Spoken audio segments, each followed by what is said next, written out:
بسم اللہ والحمد للہ الصلاۃ والسلام علی ابی القاسم محمد ابن عبداللہ خاتم النبیین۔ سننے والوں کو آج کے اس گہرے اور تفصیلی مطالعے میں خوش آمدید۔ آج ہم جس موضوع پر بات کرنے والے ہیں وہ دراصل بہت ہی دلچسپ اور حیران کن ہے۔ جی بالکل۔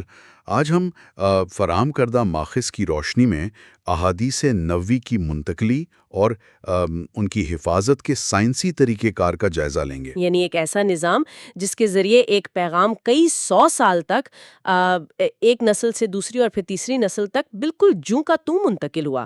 لیکن دیکھیں، اکثر نقادوں کی جانب سے یہ اعتراض اٹھایا جاتا ہے کہ احادیث تو بہت دیر سے لکھی گئیں۔ ہاں، یہ ایک بہت ہی عام تنقید ہے جو اکثر سننے میں آتی ہے۔ اور یہ بھی کہا جاتا ہے کہ انہیں محض بالمانی بیان کیا گیا، یعنی راویوں نے بس اپنے الفاظ میں مطلب بتا دیا جس کی وجہ سے اصل الفاظ ضائع ہو گئے۔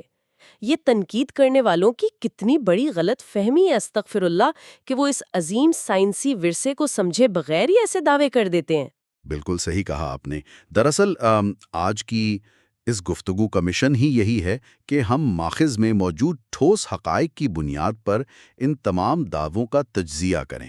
بالکل، تاکہ ہم دیکھ سکیں کہ ابتدائی مسلمانوں نے کس طرح تاریخ کا سب سے مستند اور کڑا تنقیدی نظام وضع کیا۔ تو سب سے پہلے اس بات کی جڑ تک پہنچتے ہیں کہ یہ عمل کب شروع ہوا۔ جی، یہ جاننا انتہائی ضروری ہے، کیونکہ عام طور پر لوگوں کا ماننا ہے کہ یہ کام تو صدیوں بعد شروع ہوا، گویا یہ کوئی ایسا عمل تھا جو بس زبانی کہانیوں کی صورت میں سینہ بسینہ چلتا رہا۔ تو ماخذ اس حوالے سے ہمیں کیا بتاتا ہے؟ کیا واقعی شروع میں تحریری ثبوت موجود نہیں تھے؟ دیکھیں، یہ بیانیہ سراسر حقائق کے خلاف ہے۔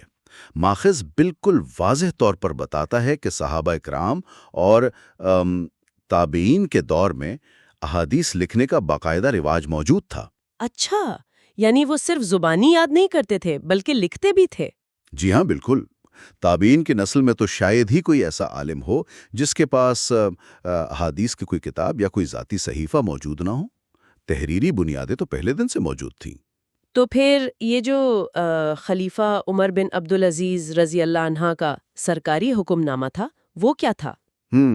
پہلی صدی ہجری کے اختتام پر ریاست نے اس کام کی سرپرستی شروع کی۔ خلیفہ عمر بن عبدالعزیز نے ابو بکر بن حزم اور ابن شہاب الزہری کو باقاعدہ طور پر احادیث جمع کرنے کا حکم دیا۔ لیکن میرا سوال یہ ہے کہ اگر لوگوں کے پاس پہلے سے ہی اپنے ذاتی صحیفے موجود تھے تو پھر اچانک ایک سرکاری حکم نامہ جاری کرنے کی کیا ضرورت پیش آ گئی؟ دراصل انہیں ایک بہت گہرا خوف لاحق ہو گیا تھا۔ پہلی صدی کے اواخر تک بہت سے جید صحابہ اور تابعین اس دنیا سے رخصت ہو رہے تھے۔ صحیح، تو انہیں علم کے ضائع ہونے کا ڈر تھا۔ بالکل، انہیں یہ ڈر تھا کہ کہیں یہ علم مٹ نہ جائے اور علم والے، یعنی وہ لوگ جنہوں نے براہ راست احادیث سن رکھی تھی، دنیا سے نہ چلے جائیں۔ استغفر اللہ۔ اوہو، تو یہ ریاستی سطح پر انفرادی کوششوں کو اکٹھا کرنے کا اقدام تھا۔ جی، تاکہ جو کچھ لکھا جا چکا ہے اسے ایک مرکزی اور باضابطہ شکل دی جائے۔ یہ کوئی پہلی بار لکھنے کا عمل نہیں تھا۔ یہ بات تو اس عام غلط فہمی کو مکمل طور پر ختم کر دیتی ہے کہ یہ صرف ایک زبانی سلسلہ تھا یا کوئی بچوں کا وہ ٹیلی فون والا کھیل تھا جس میں بات آگے پہنچتے پہنچتے بدل جاتی ہے۔ ہاں، وہ ٹیلی فون گیم والی مثال یہاں بالکل نہیں چلتی۔ زبانی روایت کے ساتھ تحریری ریکارڈ ہر دور میں موجود تھا۔ لیکن دیکھیں، یہاں ایک اور بڑی الجھن سامنے آتی ہے۔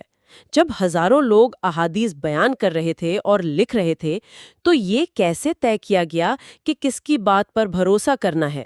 معلومات کی اس بھرمار میں سچ اور جھوٹ کو کیسے الگ کیا گیا؟ یہ علم حدیث کا سب سے سائنسی اور پیچیدہ حصہ ہے، جسے ہم علم رجال کہتے ہیں، یعنی راویوں کو پرکھنے کا علم۔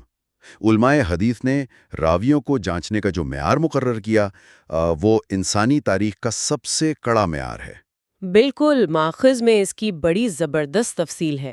ایک راوی کے لیے مسلمان، عاقل اور بالغ ہونا تو بنیادی شرط تھی۔ جی، لیکن یہ تو محض شروعات تھی۔ اصل امتحان دو بنیادی شرائط کا تھا: عدالت اور ضبط۔ عدالت؟ یہ لفظ سن کر تو ذہن میں فوراً کسی جج یا انصاف کا تصور آتا ہے۔ یہاں راوی کی عدالت سے کیا مراد ہے؟ کیا بس اتنا کہ وہ شخص سچا ہو؟ سچا ہونا تو اس کی سب سے نچلی سطح ہے۔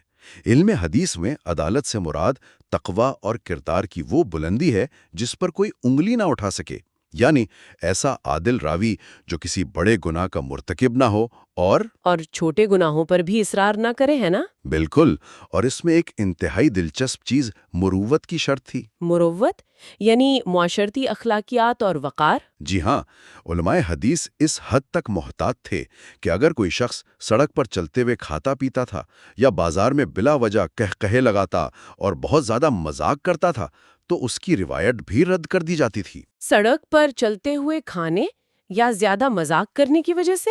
یہ تو بظاہر بہت زیادہ سختی لگتی ہے۔ ایک شخص کے بازار میں کچھ کھا لینے کا اس کی بیان کردہ تاریخ سے کیا تعلق؟ دیکھیں، اس کے پیچھے کمال درجے کی انسانی نفسیات کام کر رہی تھی۔ علماء کا ماننا تھا کہ جو شخص اپنے معاشرتی وقار اور لوگوں کے سامنے اپنے رویے کے بارے میں لاپرواہ ہے، وہ دین کی اتنی اہم معلومات کے بارے میں کیسے محتاط ہو سکتا ہے؟ اچھا، یعنی مروت دراصل سنجیدگی اور ذمہ داری کا ٹیسٹ تھا۔ بالکل، اگر اسے اس بات کی پرواہ نہیں کہ لوگ اس کے ہلکے پن کو دیکھ رہے ہیں تو اس بات کی کیا ضمانت ہے کہ وہ الفاظ میں لاپرواہی نہیں برتے گا؟ یہ تو واقعی معلومات کو پرکھنے کی ایک ناقابل یقین سطح ہے۔ ایک ایسا شخص جو غیر سنجیدہ ہو، جس کے کردار میں ہلکا پن ہو یا جو گناہگار ہو اور وہ دین کے اتنے نازک معاملات میں رہنمائی فراہم کر رہا ہو، یہ تو ایک انتہائی خوفناک تصور ہے۔ استغفر اللہ۔ جی، اسی لیے ان کی یہ سختی بالکل بجا تھی۔ تو پھر عدالت کے بعد دوسری شرط ضبط کی بتائی گئی، اس کا کیا مطلب تھا؟ ضبط کا تعلق مکمل طور پر یادداشت کی پختگی سے تھا، چاہے وہ ضبط صدر یعنی سینے کا حفظ ہو یا ضبط کتاب یعنی اپنی لکھی ہوئی کتاب کی حفاظت۔ اس پر میرے ذہن میں ایک بڑی دلچسپ صورتحال آ رہی ہے۔ کیا ایسا ممکن تھا کہ کوئی شخص بہت متقی ہو، دن رات عبادت گزار ہو، لیکن اس کی یادداشت ذرا کمزور ہو، یا اس کے بالکل برعکس ایک شخص کا دماغ کمپیوٹر جیسا ہو لیکن وہ غیر سنجیدہ انسان ہو؟ ماخذ اس حوالے سے بالکل دو ٹوک ہے۔ ان دونوں میں سے کسی کی روایت بھی قبول نہیں کی جاتی تھی۔ یعنی کسی شخص کی نیکی اس کی کمزور یادداشت کا ازالہ نہیں کر سکتی تھی؟ بالکل نہیں۔ ایک قابل قبول حدیث کے لیے دیانت یعنی عدالت اور یادداشت یعنی ضبط، ان دونوں کا ایک ہی وقت میں ایک ہی شخص میں پایا جانا لازمی تھا۔ اور اسی بنیاد پر صحیح حدیث کے لیے 5 کڑی شرائط مقرر کی گئیں: سند کا متصل ہونا، عادل راوی، ضابط راوی، شاذ کا نہ ہونا اور کوئی علت نہ ہونا۔ جی، یہ 5 شرائط ایک مکمل فلٹرنگ سسٹم تھی۔ ایک عام فہم انداز میں یہ شاذ ہونا کیا ہے؟ دراصل فرض کریں ایک راوی بالکل سچا اور اچھی یادداشت والا ہے، وہ ایک بات بیان کرتا ہے، لیکن اس کے مقابلے میں 5 اور راوی ہیں جو اس سے بھی زیادہ مضبوط یادداشت رکھتے ہیں اور وہ سب ایک مختلف بات بیان کرتے ہیں۔ تو اس اکیلے شخص کی بات کو شاذ یعنی انوکھا قرار دے دیا جاتا تھا؟ بالکل، اسے مسترد کر دیا جاتا تھا کیونکہ وہ اپنے سے زیادہ قابل بھروسہ افراد کے گروہ کی مخالفت کر رہا ہوتا تھا۔ یہ تو بالکل آج کل کی کراس چیکنگ کا نظام ہے۔ اور یہ علت کیا ہوتی تھی؟ علت کو آپ ایک چھپا ہوا نقص یا پوشیدہ بیماری کہہ سکتی ہیں۔ بظاہر ساری شرائط پوری ہوتی ہیں، لیکن کوئی بہت بڑا ماہر یہ کھوج لگا لیتا ہے کہ جن 2 راویوں کے درمیان ملاقات بتائی جا رہی ہے وہ تو کبھی ملے ہی نہیں۔ تو کیا ان کے لیے ہر لفظ بالکل ویسے ہی دہرانا ضروری تھا جیسے انہوں نے سنا تھا؟ ماخذ ہمیں قطعی طور پر بتاتا ہے کہ اصل اور سنہری اصول یہی تھا کہ حدیث کو بیانہ انہی الفاظ میں بیان کیا جائے، یعنی لفظ بلفظ۔ کیا صحابہ کرام اس معاملے میں واقعی اتنی سختی برتتے تھے؟ جی ہاں، ان کے ہاں احتیاط اور ڈر کا یہ عالم تھا کہ حضرت عبداللہ بن مسعود رضی اللہ عنہ جب قال رسول اللہ صلی اللہ علیہ وسلم کہتے تو ان پر کپ کپی طاری ہو جاتی تھی۔ سچ میں؟ یعنی ان پر باقاعدہ خوف طاری ہو جاتا تھا؟ بالکل، ماخذ کے مطابق ان کا رنگ زرد پڑ جاتا تھا۔ انہیں ہر لمحہ یہ ڈر لگا رہتا تھا کہ کہیں کوئی ایک لفظ بھی اپنی جگہ سے نہ ہل جائے، اور اسی شدید احتیاط کی وجہ سے وہ حدیث سنانے کے بعد ضرور کہتے کہ یا اس سے ملتا جلتا کچھ فرمایا، تاکہ اگر کوئی معمولی سی چوک بھی ہو گئی ہو تو پکڑ نہ ہو۔ جی، انہیں غلط بیانی کا اتنا شدید ڈر تھا، استغفر اللہ۔ یہ خوف بتاتا ہے کہ الفاظ کی بیانہ منتقلی ان کے نزدیک کتنی بھاری ذمہ داری تھی۔ واقعی ماخذ میں ایک اور بہت مشہور واقعہ حضرت برا بن عازب رضی اللہ عنہ کا بھی ملتا ہے جو اسی سختی کو ظاہر کرتا ہے۔ وہ سونے سے پہلے کی دعا والا واقعہ؟ جی بالکل، انہیں رسول اللہ صلی اللہ علیہ وسلم نے دعا سکھائی جس میں الفاظ تھے وَبِنَبِيِّكَ الَّذِي أَرْسَلْتَ۔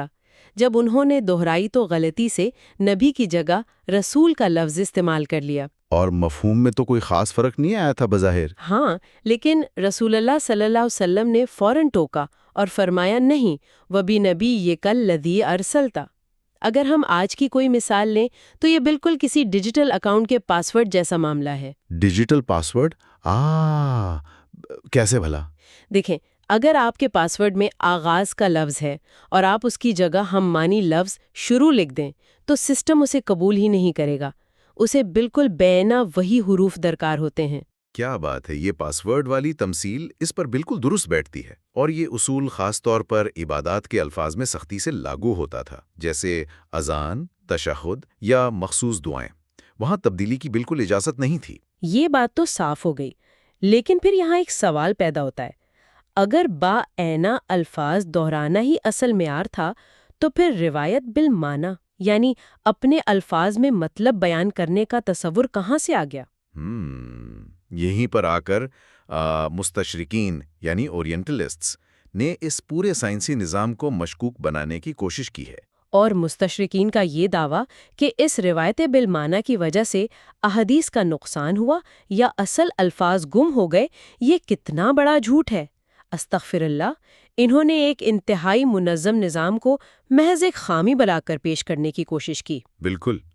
حقیقت میں ماخذ بتاتا ہے کہ روایت بالمعنی کی اجازت کوئی عام چھوٹ نہیں تھی جو ہر کسی کو مل گئی ہو۔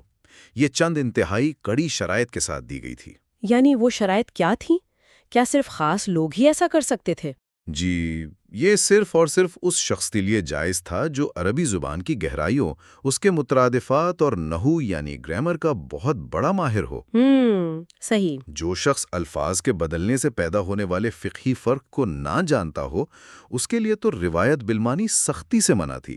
ذرا تصور کریں، اگر کوئی جاہل انسان بغیر سمجھے الفاظ بدل دے اور اس سے کسی حلال چیز کا مطلب حرام نکل آئے تو کتنا بڑا فتنہ کھڑا ہو جائے گا۔ استغفر اللہ۔ بالکل، یہ تو شریعت کے ساتھ کھلواڑ ہو جاتا۔ ماخذ میں اس حوالے سے ایک بہت ہی سادہ اور بہترین مثال بھی دی گئی ہے۔ وہ کاتب والی مثال؟ جی، کہ اگر ایک باپ اپنے بیٹے سے کہے جاؤ کاتب سے کہو کہ میرے والد تمہیں بلا رہے ہیں، اور بیٹا جا کر کہے کہ والد صاحب آپ کو طلب کر رہے ہیں یا ان کا حکم ہے کہ آپ چلیں، تو کیا کوئی عقل مند انسان اسے جھوٹا کہے گا؟ ہرگز نہیں۔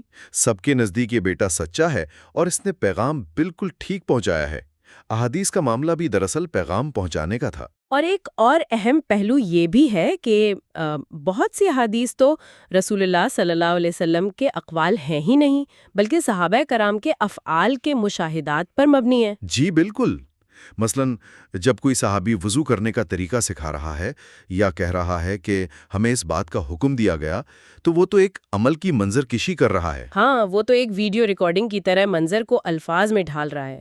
وہاں تو لفظ بلفظ کا قاعدہ سرے سے لاگو ہی نہیں ہوتا۔ حیرت ہوتی ہے کہ ناقدین اس بنیادی سی بات کو کیسے بھول جاتے ہیں۔ اور اس کے علاوہ تلقین میں اختلاف کا بھی ایک پہلو ہے۔ نبی کریم صلی اللہ علیہ وسلم نے خود بعض اوقات مختلف صحابہ کو ان کی آسانی کے لیے تھوڑے مختلف الفاظ سکھائے تھے، جیسے تشہد کے الفاظ۔ یہ راویوں کی غلطی نہیں تھی، بلکہ نبی صلی اللہ علیہ وسلم کی طرف سے دی گئی وسعت تھی۔